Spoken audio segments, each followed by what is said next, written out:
Hey, it's Chronologically Gaming, the only channel that's perpetually retro because we're playing every video game in order of release. Join me in October 1982. Let's see what is the newest video game. We were last checking out Invaders, several different Invaders in the United Kingdom on our BBC Micro. Let's see what is next right after this commercial break.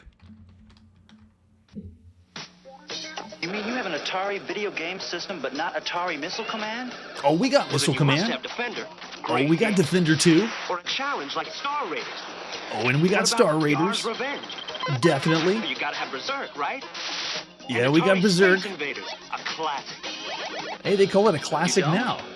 Come on. An Atari system without those games? That's like having a stereo with no hit records. That is a good point.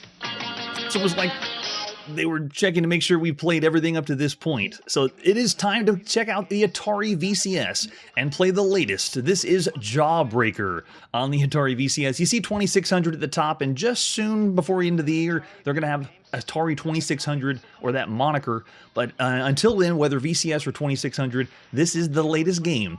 Let's check out Jawbreaker. We've already seen this one on home computers. It was on the Apple II and the Atari 800 in 1981, and this box looks just like the one that came out for the computer. Look at that. It has the teeth, everything on the artwork in front. They just ported it over. This is another one by ColecoVision. The fourth game we've seen on the Atari after Marauder, King Kong, and Threshold. And Marauder and Threshold were brought over from computers, just like Jawbreaker. Let's see if it plays exactly like the Jawbreaker that we saw was pretty much like Pac-Man.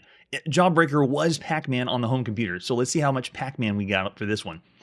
All we need is the Atari VCS joystick for it. Oh, it's the Candy Factory. That's right. Another motif of, let's take, when Pac-Man was released, do we do the ghost motif or do we do the food and snacks motif?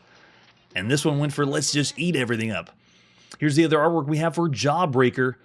I'm excited. Remember just imagining opening this box up for the very first time. Here's the magazine article you would have seen with King Kong. King Kong was a Donkey Kong style game. It was a little bit of a stinker considering the other ones you could be playing on home consoles. But there's the rest by ColecoVision and another one with just Jawbreaker. The experts have one word for Jawbreaker. That's it. They just say, great. It's great. Jawbreaker's just great. That's all it is. There's the cartridge we're going to pop into our Atari home console along with a fabricated box and then an example of the screenshot. Here's the manual for Jawbreaker. How do we play this one? It should be just like Pac-Man. At least that's how it was in the arcades. You're in a candy factory filled with candy bars, smiling faces, and sliding doors. Score points by munching candy bars as you maneuver through the maze. Watch out for the smiling faces. So it's like a bunch of evil autos chasing us. They'll munch you. Get the vitamin pill for extra energy. You'll need to munch the smiling faces and score bonus points. Use your joystick controller or your Atari joystick for this one. And we have different game selections. Really, we got game selections. We got, skill selections, skill A or skill B. And then when we're ready to start, we just reset the console like with all the Atari games. Be quick and make sure they don't catch you. It shows us what we need to do with the joystick. So all you got to do is move around because it's supposed to be like Pac-Man. At least it says here. The red button on the joystick is to stop the jaws. So you actually use the button. That's different than how we played it on the home computer. And then this is all the scoring that you'll need to know because it's 1982. Each player starts the game with 3 sets of jaws or 3 lives. There's 8 frames altogether, and here it is. So it is a 1 or 2 player game, but if you play with 2 people, you got to take turns, so it's alternate play.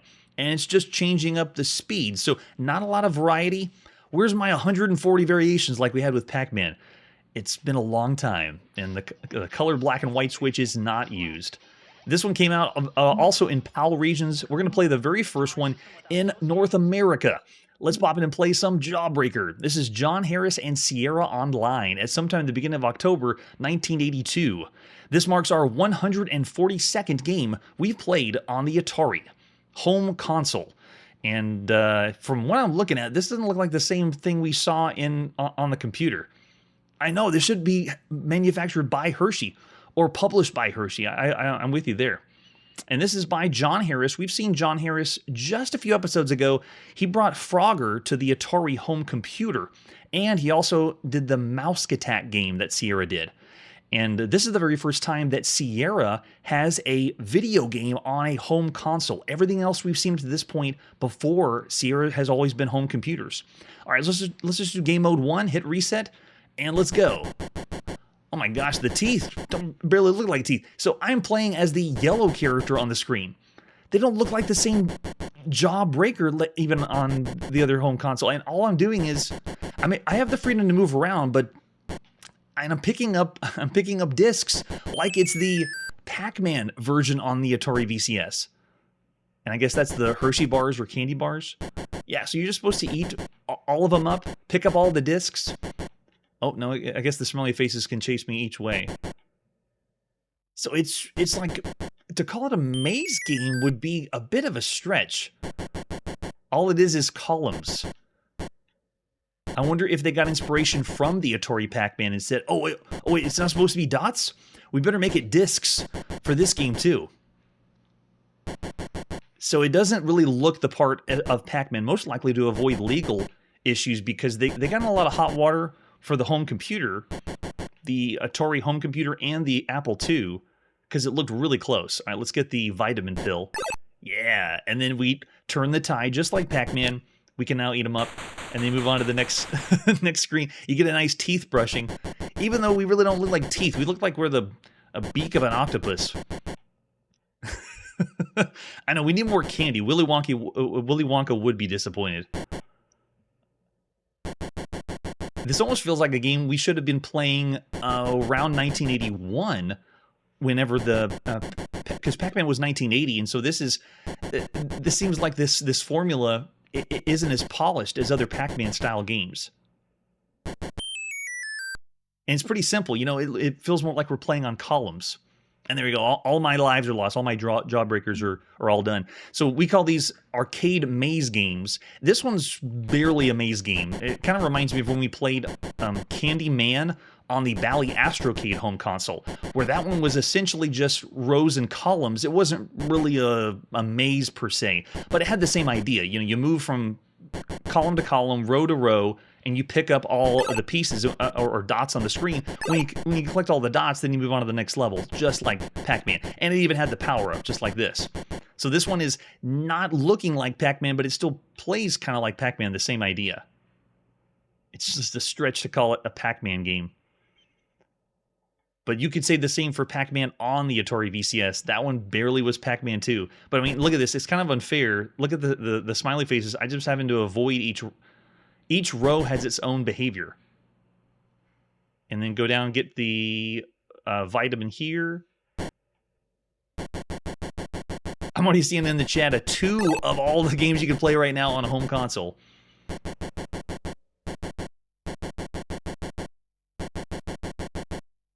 And there we go, complete the level, brush your teeth, move on to the next level. And that is Jawbreaker. At this point, on home consoles, this style of game, the arcade maze game, we've played 29 games that are like this. And some of the really good ones that you could play, just to put in perspective, we have Dodge 'em on the Atari, which, you know, does the more like a head-on version at home. And because Dodge 'em was essentially the maze game, picking up the dots, you know, but you're in a car, and that plays faster. I would say a little bit more fun than this one. And then we also, of course, have Lockjaw that was on the Atari home console. That one was the one where you're swimming around trying to avoid the shark, but it had a lot more mechanics than this one. And then, of course, on other home consoles, like the Intellivision had Lock and Chase. A really, really good one. Lock and Chase is also on the Atari VCS, but the one on the Intellivision was really nice. I'd say the top of the top, like top tier arcade maze game that you could play on a home console right now is Ladybug on the ColecoVision. That one puts this one big time to shame, because this one doesn't feel much like I'm playing an arcade game. There's some games you can play on the home console that feel like it's in the arcade. This one really doesn't. But I'd say the same also for Pac-Man on the Atari VCS. Chiptune saying throw to the flea market. So I'm seeing other ratings out there. We got some 2.5s. Yeah, 3. Brian says he's rating it kind of high for a 3-star. So there you go. That is Jawbreaker. Yeah, of all the games you could play right now for a home console, even though we were breaking down arcade maze games, Jawbreaker is not necessarily something pushing the bar or going really, really high, but gameplay-wise, it still gets the job done. I would actually say this one is more fun to play than the Pac-Man version on the Atari VCS. No flicker, fast gameplay. That was only one game mode too, and they had you could play a little bit quicker if you wanted to. So I'm going to say it's average. Of all the games to play on a home console, it's 3 stars. If you're comparing this to the other maze games, though, across everything, you know, home computers, I would be rating it lower. But for home consoles, we'll stick with a 3. Oh, and that's right. Casey Munchkin is another fantastic maze game. This one doesn't even come close to Casey Munchkin. Yeah, so the big ones out there. Also, another really good one was Catrax on the Arcadia or Emerson Arcadia 2001. I'd say that one would be better than this one too. Yeah, and Television Lock and Chase definitely, and then yeah, and Casey Munchkin also has his Casey's Crazy Chase. That one's another really good one. All right, there we go. 3 stars for Jawbreaker. Let's press forward and see what our next game is. Coming up next is an obscure one in the United Kingdom. Let's play on the Sinclair ZX Spectrum. This is Kamikaze. No information at all. We're just going to pop it and play. This one is by J.K. Gray Enterprises and originally by Astral Software, developed by JAL at sometime in the beginning of October 1982. So what's going to happen on the ZX Spectrum? Here's our controls. We got A and Z to move up, symbol to bomb, and break to laser. And then we can do a fast game or a slow game. Let's start with a slow game. And you can see our targets. They break down over there what everything's going to happen on the screen. And I appreciate that because we may not know exactly what we're looking at here. All right, here we go. Let's go for slow game first. Let's go A and Z to move up. Where's my shot? There we go. Nice. And my bomb? Nice. Okay, so we got both of our controls. And we're playing Scramble. Again on the ZX Spectrum. Or I should say again in general. This is a lot of Scramble type games or Super Cobra type games. Oh, I want to see what happens if I blow up the star. We have sound that's coming in because I'm used to seeing this scramble games that look like this. I'm expecting them not to have sound because we played a lot of them on the ZX81 too. Yeah, we should be using the laser a lot. And look at down at the bottom, we have our fuel running out, so I have to be able to bomb what looks like green. Oh, nice, we're switching up the landscape too, love it. And they got us with a missile. So this one marks our 46th game that's been a Scramble variant. 46 Scramble games across every video game you could play. All right, do we keep going? Oh, nice, they have a continue where we left off, but then a missile takes us out. On the ZX Spectrum, we've already played Avenger, which was kind of subpar. We played Ground Attack, which is still, I consider, a bad game. And then Spectrum Scramble was also on the ZX Spectrum. And that's just on this home computer, which is still really, really new. All right, let's see if we can... We need to get a bomb, or we need to bomb some fuel. Come on. Got one. Oh my God, barely added any fuel to me. But notice how we have the frame rate a little bit choppy for this. As far as gameplay goes, it still feels like this is something that I could play on the ZX81 with just a little bit more color and a little bit of sound. I know, right? The death whistle, it really lets you know you're dead. Does it let us keep going? No, it doesn't. So there you go. So this one was released 2 different ways. We're playing the first one, Astral Software's one. If you played the other one by J.K. Gray Enterprises, it's exactly the same game. All right, let's try for a fast game now. Let's hit F and see what it's like. Oh, there we go. Oh, nice. Hey, this is actually really, really cool. Everything is quicker, and it actually feels like the game's not chugging. That is very nice. So for all the games we could play on the ZX Spectrum, this one's really good because of the speed. For how long we're going to last, I don't know, but it's playing better and smoother than the other Spectrum or Scramble games on the ZX Spectrum. Now we got to make our way maneuvering around, and we have to bomb something. Our fuel's running out. There's the death whistle again. Already seen a 2.5-star rating in the chat. That was fast. Did we already lose 3 lives that quick? I'm going to do another one for fast. Yeah. Oh, yeah. It feels more fun. Compared to the other 3 games you could play that play like this on the ZX Spectrum, this one is the best one. I still wouldn't call this one a fantastic or great game, considering all the games you could play on home computers, but that's still all right. In one regard, even though we have some color and sound, I kind of like the other Scramble games on the ZX81. that was black and white with no sound. Some of the ones we played there were very fun. Yeah, you see how choppy the frame rate is moving across? Okay, maybe ground attack. It's about the same.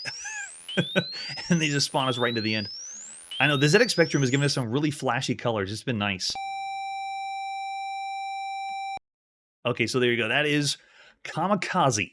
Of all the games you could play right now on a home computer, there's a lot of home computers, and so this one is up for stiff competition. I still got to be down here in the bad range, just because there's not as much game modes, and just considering Scramble in general, there's way more Scramble games that are possible with different levels that change up. I did like how this changed up the landscape a little bit, but there's a lot more that you could be playing out there. So I'm going to say this is bad if you think of all the things you could play. On the ZX Spectrum, though, I'd say actually about average, maybe even above average, because there's not as much that you could be playing. All right, so 1.5 stars for Kamikaze. Looking over the chat, I see some generous 3 stars and a 2.5 star of everything on any home computer. That's pretty cool. All right, let's press forward and see what our next game is. Coming up next is another home console. Let's check out what's new on the ColecoVision. And it's Ken Uston. He's back again. Blackjack and poker. Let's check out the box. We've already seen Ken Uston on MS-DOS or PC IBM computers back in August of 1982. And so this is the first time, this is probably the first time that someone's ported a game from the computer that's Blackjack and poker to the home console. This one marks our 23rd Blackjack game and 21st poker game we played on the show. And this is the 8th game on the ColecoVision, the brand new, very impressive home console. They can't really say, like the other Coleco games, this is based on the arcade, because, you know, it's just blackjack and poker. Flip it over on the back. All the excitement of a real casino. I think that's the ad we've heard for every blackjack and poker game here on the show. Ladies and gentlemen, place your bets. Really nice display, though. I like how the ColecoVision shows off the screen, because this is one of the most impressive graphically home consoles you could be on right now. Yeah, I don't know, Chiptune. Is there going to be blackjack and poker lore? Well, at least we got a little bit on the back. Let's see what other we have for Blackjack and Poker, or Ken Uston Blackjack and Poker. Make sure you get it right. So this one marks another home console, adding to all the others that have Blackjack and Poker. You know, Bally Astrocade, the Atari VCS, and Television, the Fairchild Channel F even has some. So if you're in Europe, this is the box you would have seen. We actually have, I guess that's Ken Uston on the front. Oh, no, we actually saw the picture. Ken Uston was on the front of the MS-DOS one. It just fabricated some dealer there for us. And then flip it over on the back. You can see same one we saw before. And then there it is, the ColecoVision. Take a look at that controller. That hand controller with the keypad. This marks the very first game on the ColecoVision that has an overlay, like the Intellivision or the Interton VC4000 or the Arcadia 2001 or all the other crazy consoles we've seen on the show. But this is the first time they're going to use the overlay. We actually need to play with it to play blackjack and poker. There's the cartridge we're going to pop in. Pretty simple. No game modes, it looks like. I think it's just blackjack and poker. And we have the manual. I'm just going to show you the manual. As you can see, it's 1 to 4 players, but you're just going to be taking turns to play poker or blackjack. At least you'll be competing against one another if you do play some poker. Mr. Blackjack. Ken Uston's known for card counting, and whenever you play the MS-DOS version, they have training where you can train to count cards for blackjack, which is kind of nice. So this one, I don't think it allows that. There's a lot of functionality that the MS-DOS version had. You can see it's shows you how to set up and play on the ColecoVision. I know you could call this a gambling sim, definitely. The best one was MS-DOS. If you want that was the best blackjack game we played. Ken Uston's on MS-DOS was great. All right, so there's how we use it, the controller, and this one we actually need the overlay. It doesn't even look like it slides over like the Intellivision. How does the overlay fit on the ColecoVision for this one? That's right, Manly. So you can do 1 to 4 players, which is very nice, and it's very confusing. If you look here, we've used 4 players. There's only 2 controllers on the ColecoVision, and so it shows you which players play what, and it's very, very confusing how they broke that down. Here's how you play. Choose a game option, whether blackjack or poker, and then it explains on the screen what to do, and then the overlay tells you how to play. So if we scroll down past all the different ways to play, this shows you how to say yes or no, what numbers to hit. how to stand, do a total, and things like that. So to play this today, you would need to have the controller, the overlay yourself, or have a really good emulator that explains everything, because you're not going to be able to work it out unless you know exactly what number to put. So there it is, all the controls and how to play blackjack, or how to play poker, and then how to play blackjack. It explains everything here. Oh, here it is, and there's poker. All the rules for 5-card stud. And is that the only way we can play 5-card stud on this? And there's all the type of hands, very nice. Beautiful, yep. We got all those, and then you gotta have the overlay, and you'll use the overlay to play poker too. Look at this manual. This is the largest manual we've seen for ColecoVision. It even has probabilities for poker. So cool. Look at that. I wonder if those still stand today. What they studied in 1982 is still going to work nowadays. And then, of course, ColecoVision says that the fun of discovery is playing the game, and you'll see more. I don't know how much more you're going to get with blackjack and poker, though. All right, so let's pop in and play some Ken Uston, Blackjack and Poker. This is Clyde Hager, published by Coleco Industries at sometime the beginning of October 1982, and then released later in 1983, which is the tag we have down here at the bottom. That's right, Pal Puck. We don't want to know the odds. We get some tunes before we play. We got a little bit on MS-DOS too when we played this one. Here on the show, we don't do a lot of gambling games, so we're not going to play this too long. But the idea is video games encompass everything. And since we play every single video game, we're encompassing all genres and everything that turns into, Hangman, tic-tac-toe. Everything ends up turning into a video game. And you'll see. Just tune in. So here we go. What do we want to play? Let's play some blackjack. Going with number 1. And then you can pick up to 4 players. I'm the only one here, so I'll just go 1 player. Something else to note is on the ColecoVision, we can't put our names in. When we played on MS-DOS, we could play, and I was putting in people from the chat, their names. So this time will just be just me and see how fast I bust. Put in a number, so you use the keypad. I'll just put in 444 for the pot, and then enter that. Very nice. So graphically, again, ColecoVision is beautiful for home console of all the other blackjack and poker games. And at least listen to that. We got some nice poker music playing in the background. It's awesome. All right, so place our bet. Let's go with, how about 14? Will it let me do 14? Okay, it will. Nice. I guess they can do anyone. Yes, they still do chiptune. Maybe we'll see it when we get to the 90s. All right, so we got 13. We'll say yes for a hit. Hit me. Ah, and we busted. Dealer always wins, especially here on Chronologically Gaming. Yeah, he got 18. All right, so place a bet. Let's go higher. Let's go 400 this time. I don't remember what my 0 is. We'll do 411. Will it let me? Is that too high? Oh, it will. I can pretty much do the bank. Oh, he got 13. Darn. Okay, so we can ask to hit, and he probably has 19. We'll go ahead and say, yeah, we'll hit that. Yes, give me something good. Oh, did I say hold? Oh, I pushed the wrong button. Again, why it's good to have the overlay and select the correct one. Okay, so place a bet. We only got 19 bucks now, so that won't work. We'll do 14 again. Pretty much ending right here. Not a good card selection. Oh, we can even split if we wanted to. I forget the number, though, it is to split on the overlay. All right, so let's go with yes, hit me.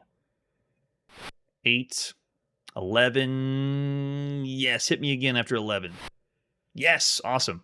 I'll stay there at 17. All right, so I'll go ahead and stand with that.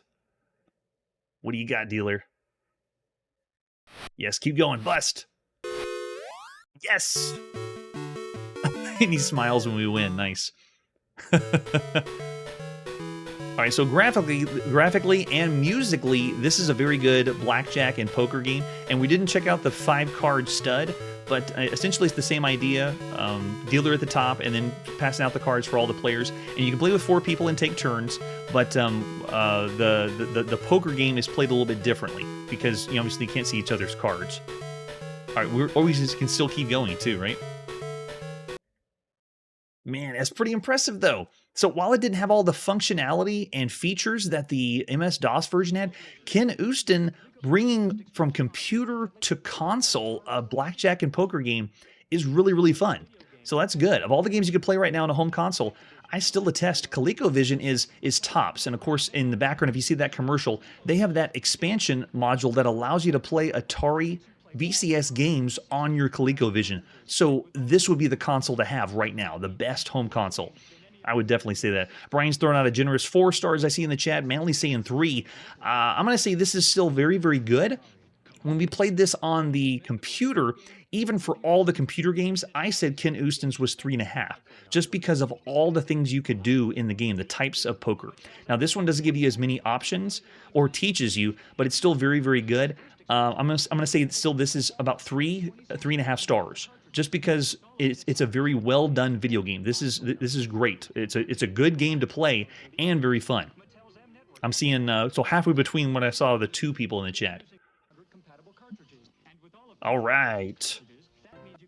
Now we got to put our video game playing on pause. Thanks so much for joining me, everyone that's here on the chat or a live show. We're going to be continuing on everything in October 1982. The reason we're here so long in October is because there is a lot of publishers trying to get as many games out as they can before the holiday season. This month is massive. October, November, and December are going to have the most video game releases. So that's all the time we have for Chronologically Gaming. Next time, we're going to see our very first rodeo-themed video game in the arcade. That's it for today, and like I always say, you got to know when to hold them, you got to know when to fold them, and you got to know when to play every video game.